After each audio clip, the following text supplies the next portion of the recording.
Assalamu alaikum wa rahmatullahi wa barakatuh. In today's class we will discuss about the forms of government जो कि कुछ terms बहुत ज़्यादा problematic होती हैं section number 3 history and culture of Pakistan के अंदर and many student face a lot of difficulty to understand those terminologies.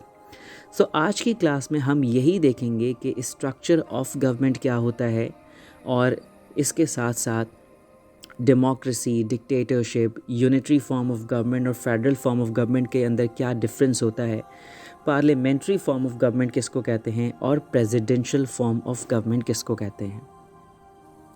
So the government has 3 components, legislative, executive and judiciary. So जो हमारा लेजिस्लेटिव होता है, जो कि हमारे पास सेंट्रल लेजिस्लेटिव जो कि हमारी मेन पार्लियामेंट होती है कंट्री की, फिर इसके अलावा प्रोविंशियल लेजिस्लेटिव जो कि स्टेट पार्लियामेंट्स कहते हैं, जितनी भी डिफरेंट प्रोविंसेस होते हैं उनकी अपनी पार्लियामेंट, ये दोनों मिलाकर हमारे लेजिस्लेटिव काउंट होता है। लेजिस्लेटिव का मेन काम होता है लॉ मेकिंग का, कानून बनाने का। तो जितने भी हमारे प्रोविंशियल असेंबलीज मेंबर, एमपीएस और MNS, member of national assembly, ये जितने भी लोग होते हैं ये सारे लॉ मेकिंग के अंदर अपना एक रोल प्ले कर रहे होते हैं। तो हमारी जो लेजिस्लेटिव होती है वो लॉस को बना रही होती है। इसके बाद आती है हमारी एग्जीक्यूटिव। एग्जीक्यूटिव के अंदर हमारे एग्जीक्यूटिव हेड जो कि प्राइम मिनिस्टर हैं, और फिर नॉमिनल हेड हमारे जो प्रेसिडेंट हैं, उनको हम आगे चल के डिस्कस करेंगे। इसके अलावा उनकी प्राइम मिनिस्टर की cabinet, these all lies in the category of executive. और एग्जीक्यूटिव का काम होता है जो लॉस लेजिस्लेटिव ने बनाए हैं उनको इम्प्लीमेंट करना। Then come to the judiciary. Judiciary क्या होती है, जिसका मेन पर्पस होता है जो इम्प्लीमेंटेड लॉज हैं उसको टेक केयर करना, जिसके अंदर हमारी टॉप पे सुप्रीम कोर्ट है, उसके बाद हाई कोर्ट है, पे सिटी कोर्ट है। So this is the structure of government. इन तीनों चीज़ों पर हमारी गवर्नमेंट बेस करती है। Now come to see that what is the difference between unicameral parliament and bicameral parliament. Unicameral parliaments बेटा वो पार्लियामेंट्स हैं जिसका सिर्फ और सिर्फ एक ही फ्लोर है, जबकि bicameral parliament consist of 2 houses, 2 floors, upper house and lower house. Bicameral parliament का कॉन्सेप्ट हमें सेक्शन नंबर 2 के अंदर भी मिल गया था हिस्ट्री के। अच्छा, बाइकैमरल पार्लियामेंट सिस्टम जो है वो India, Pakistan, UK and America के अंदर फॉलो होता है। जैसे पाकिस्तान के अंदर बाइकैमरल पार्लियामेंट है, so Pakistan parliament also consist of 2 houses. जो पाकिस्तान की पार्लियामेंट का लोअर हाउस है उसको हम नेशनल असेंबली कहते हैं, और जो अपर हाउस है उसको सेनेट कहते हैं। सो अगर हम देखें अभी recently, so there are total 442 number of parliamentarians in the Pakistan parliament, जिसमें हमारे पास 342 जो है वो एमएनएज़ हैं जो नेशनल असेंबली के मेंबर्स हैं, और 100 जो हैं वो हमारे पास सेनेट मेंबर्स होते हैं जो अपर हाउस के होते हैं। Now come to see that what is mean by the cabinet. Cabinet का मतलब क्या है। जब एक गवर्नमेंट फॉर्म होती है, जो हमने सेंट्रल लेजिस्लेचर देखा, जो कि हमने अभी पार्लियामेंट के बारे में डिस्कस किया, बेटा इसको ज़रा सा डिटेल में समझिएगा। जो हमारी सेंट्रल पार्लियामेंट है उसके अंदर उसके लिए होते हैं इलेक्शंस। अब इलेक्शंस में क्या होता है कि लोग अपनी डिज़ायर्ड पार्टी को वोट करते हैं, और जैसे हमने यहाँ पर देखा कि नेशनल असेंबली के अंदर जो लोअर हाउस है उसमें टोटल नंबर ऑफ सीट्स हमारे पास 342 होती हैं। अब इन 342 सीट्स में से जो पॉलिटिकल पार्टी ज़्यादा नंबर ऑफ़ सीट्स गेन करेगी, मेजॉरिटी में नंबर ऑफ़ सीट्स गेन करेगी, वही गवर्नमेंट बनाएगी, और उस पॉलिटिकल पार्टी का जो हेड होता है वो हमारे पास फिर हमारी जो है वो गवर्नमेंट का हेड होगा। ठीक है, तो ये चीज़ है। उसके बाद जो हमारा जो गवर्नमेंट हेड होगा वो अपनी कैबिनेट फॉर्म करेगा, मतलब अराउंड 26 to 27 मिनिस्टर्स जो कि क्लोज मिनिस्टर्स होंगे उस हेड के, वो अपॉइंट होंगे। क्योंकि प्राइम मिनिस्टर एक वक्त में सारे के सारे मैटर्स को नहीं देख सकता, तो वो अपनी कैबिनेट के अंदर जितने भी मिनिस्टर्स होंगे उनको डिफरेंट सब्जेक्ट्स अलॉट कर देगा। जैसे किसी को डिफेंस दे देगा, किसी को हेल्थ के लिए अपॉइंट कर देगा, किसी को इंडस्ट्रियल डेवलपमेंट दे देगा, किसी को एग्रीकल्चरल दे देगा। तो इस तरीके से ये सब्जेक्ट्स उन मेंबर्स पर डिवाइड हो जाते हैं।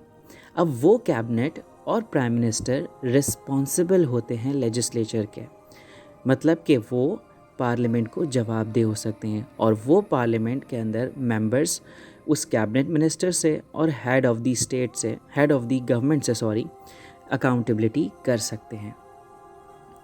अब ज़रा सा हम देखते हैं कि what is mean by the democracy. Democracy का जो वर्ड है वो हमें ग्रीक से मिलता है, डेमोस और क्राटोस से। डेमोस का मतलब होता है पीपल एंड क्राटोस का मतलब होता है पावर। तो अगर हम इसको बहुत सिंपल टर्म्स में समझें बेटा, डेमोक्रेसी का मतलब होता है लोगों की पावर। इसका क्या मतलब हुआ? तो पाकिस्तान के अंदर डेमोक्रेसी फॉलो होती है। इसका मतलब ये है कि जो मेंबर्स, जो पार्लियामेंटेरियंस लॉ मेकिंग करते हैं वो कहाँ से आते हैं? लोग ही उनको इलेक्ट करते हैं। जब इलेक्शंस होते हैं तो लोग अपनी फेवरेट पार्टी को वोट करते हैं। वही पार्टी के मेंबर्स सेंट्रल लेजिस्लेचर में जाएंगे और वही लॉ मेकिंग करेंगे। तो इसका सिंपल सा मतलब हुआ कि जो लोग जो है वो लॉज बना रहे हैं वो लोगों के ही इलेक्ट किए हुए हैं। तो मतलब एक तरीके से ये समझें कि ये लोगों की ही पावर है। अब्राहम लिंकन ने इसको सही कोट किया था कि government by the people, government of the people and government for the people. ये डेमोक्रेसी एक ऐसी चीज़ है जिसमें जो है ये गवर्नमेंट लोग ही बनाते हैं, लोगों के लिए ही होती है। अब हम बात करते हैं ज़रा डिक्टेटरशिप की। डिक्टेटरशिप के अंदर वन मैन पावर होती है। अब डिक्टेटर कौन होता है? एक पर्सन जो कि रूलर बनता है किसी कंट्री का, किसी स्टेट का, और वो बाय फोर्स आ जाए, मतलब कि लोगों के इंटरेस्ट के अगेंस्ट, लोगों की विल के अगेंस्ट वो कंट्री को संभाल ले। और वो जो है regardless the interest of the people, regardless the interest of the parliamentarians अपनी पॉलिसीज़ बनाए और जो वो चाहे वो ही इम्प्लीमेंट करे। उसका कोई कंसर्न लोगों के साथ नहीं हो, ना ही पार्लियामेंटेरियंस के साथ हो। तो हम डिक्टेटर को क्या कहते हैं कि एक बंदा जिसके हाथ में सारी की सारी एब्सोल्यूट पावर हो और वो जो मर्ज़ी चाहे, जिस तरह चाहे गवर्नमेंट को रन करे। जैसे हमें पाकिस्तान के अंदर भी नज़र आता है कि जिस तरह हमने पाकिस्तान में भी डिक्टेटरशिप काफ़ी दफ़ा देखी है, जिसकी वजह से हमने क्या देखा कि those parliamentarians, those political parties वो were present at that time, they were not happy with the dictator, क्योंकि उनकी राइट्स वायलेशन हो रही थी और जो डिक्टेटर चाहता था वही सारी चीज़ों को वो अपनी मर्ज़ी से इम्प्लीमेंट करता था। Now come to see that what is unitary form of government. So इस स्लाइड में आप ये देखें कि I have brought in the central government और जो प्रोविंशियल गवर्नमेंट से मैंने उनको रेड किया हुआ है। इसका क्या मतलब है? यूनिटरी फॉर्म ऑफ गवर्नमेंट उस गवर्नमेंट को कहते हैं कि जिसमें सेंट्रल गवर्नमेंट के पास सारी की सारी अथॉरिटी हो और प्रोविंशियल गवर्नमेंट्स के पास कोई भी अथॉरिटी नहीं हो। जैसे मैंने इसको इजी करने के लिए इन असेंबलीज़ को नेम दे दिया है अकॉर्डिंग टू पाकिस्तान गवर्नमेंट। जो सेंट्रल गवर्नमेंट है उसको इस्लामाबाद कह दिया, जो कि आपके इस्लामाबाद में है सेंट्रल गवर्नमेंट, और जो प्रोविंशियल गवर्नमेंट्स हैं उसको सिंध, पंजाब, बलूचिस्तान और KPK से रिप्रेजेंट कर दिया। अब यूनिटरी का मतलब ये होता है कि जो आपकी इस्लामाबाद में जो सेंट्रल गवर्नमेंट है, सारी की सारी authorities over all the subjects उसके हाथ में हो और प्रोविंसेस को कोई भी अथॉरिटी नहीं दी जाए कि वो किसी चीज़ पर अपनी पॉलिसीज़ बनाए। सो this is the unitary form of government. जबकि इसका बिल्कुल ऑपोजिट हम देखें तो ये फेडरल फॉर्म ऑफ गवर्नमेंट है।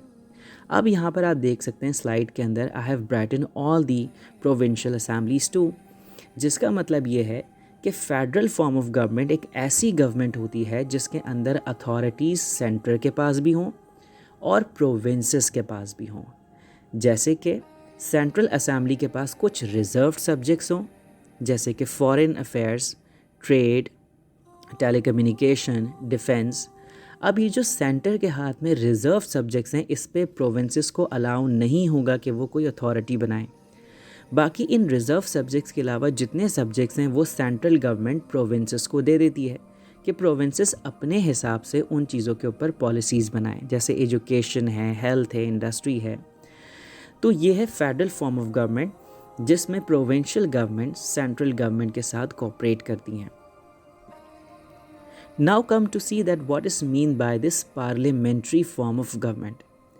पार्लियामेंट्री फॉर्म ऑफ गवर्नमेंट का मतलब ये होता है कि जो आपके पास पार्टी जीतती है इलेक्शन, जो मेजॉरिटी गेन करती है नेशनल असेंबली के अंदर, तो उसी का जो हेड होता है वो आपका गवर्नमेंट का हेड बन जाता है, हेड ऑफ द गवर्नमेंट। इस चीज़ को ज़रा गौर से समझिएगा। देयर आर टू हेड्स, एक हेड ऑफ द गवर्नमेंट है जो कि आपका प्राइम मिनिस्टर है, और एक हेड ऑफ द स्टेट है जो कि आपके प्रेसिडेंट हैं।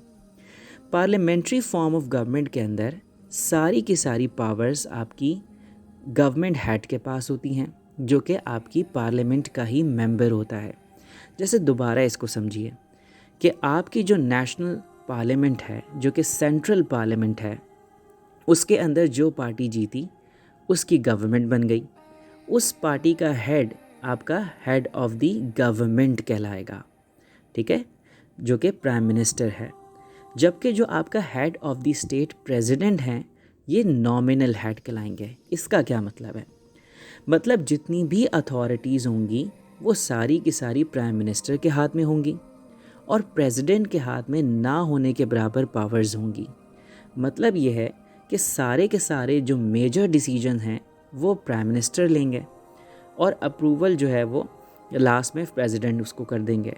तो देखने में ये लगेगा कि प्रेसिडेंट उस चीज़ को पास करें, लेकिन सारी की सारी जो प्लानिंग है, सारी की सारी जो विल्स हैं, वो प्राइम मिनिस्टर और उनकी कैबिनेट की होंगी।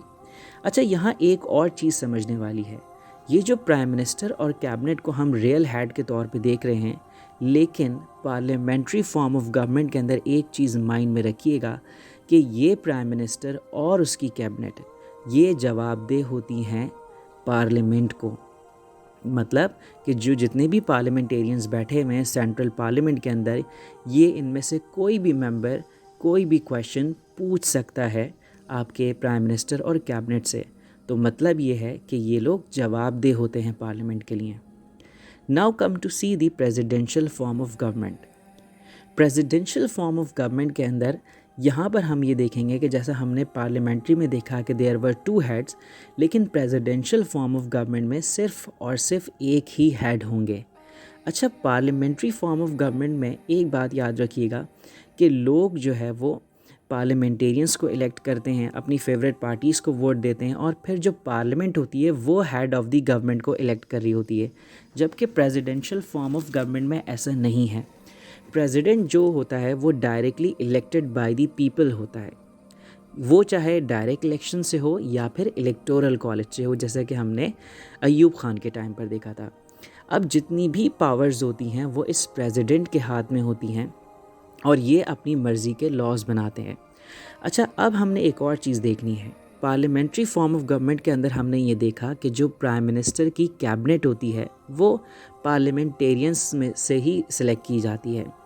जबकि प्रेसिडेंशियल फॉर्म ऑफ गवर्नमेंट के अंदर ज़रूरी नहीं है कि पार्लियामेंट का मेंबर ही प्रेसिडेंट की कैबिनेट में आए। कभी कभार प्रेसिडेंट नॉन इलेक्टेड मेंबर्स को भी अपने पार्लियामेंट का हिस्सा बनाते हैं। वो उनकी मर्ज़ी के मेंबर्स होते हैं, वो जिसको चाहें उस कैबिनेट का हिस्सा बना सकते हैं। अच्छा, दूसरी चीज़ ये है कि हमने देखा था कि पार्लियामेंट्री फॉर्म ऑफ गवर्नमेंट के अंदर जो हेड ऑफ़ द गवर्नमेंट हैं वो रिस्पॉन्सिबल होते हैं, अकाउंटेबल होते हैं पार्लियामेंटेरियंस के सामने, उनको जवाब देते हैं। जबकि प्रेसिडेंट किसी को अकाउंटेबल नहीं होता, ये जो है वो पार्लियामेंट को जवाबदेह नहीं होता, बल्कि ये अपनी ही मर्ज़ी की पॉलिसीज़ बना सकते हैं। अच्छा, दूसरी बात ये है कि पार्लियामेंट्री फॉर्म ऑफ गवर्नमेंट में प्राइम मिनिस्टर को हटाया भी जा सकता है, क्योंकि ये सारा का सारा गेम नंबर्स का होता है, मेजॉरिटी का होता है। जैसे ही प्राइम मिनिस्टर अपनी मेजॉरिटी को लूज़ करेंगे, नेशनल असेंबली के अंदर नंबर ऑफ़ सीट्स को लूज़ करेंगे, तो फ़ौरन नो कॉन्फिडेंस मोशन आएगा और प्राइम मिनिस्टर को रिमूव किया जा सकता है। जबकि प्रेसिडेंशियल फॉर्म ऑफ गवर्नमेंट के अंदर प्रेसिडेंट को रिमूव नहीं किया जा सकता। कुछ अगर आगे चल के इमरजेंसी हो और प्रेसिडेंट कुछ ऐसी अनकॉन्स्टिट्यूशनल एक्टिविटीज़ के अंदर हों, तो फिर उनके ऊपर इंक्वायरी की जाएगी, फिर जो है वो कोई स्टेप लिया जा सकता है। सो आई होप कि ये सारी चीज़ें क्लियर हो गई होंगी। इंशाल्लाह will meet in the next lecture. अल्लाह हाफ़िज़।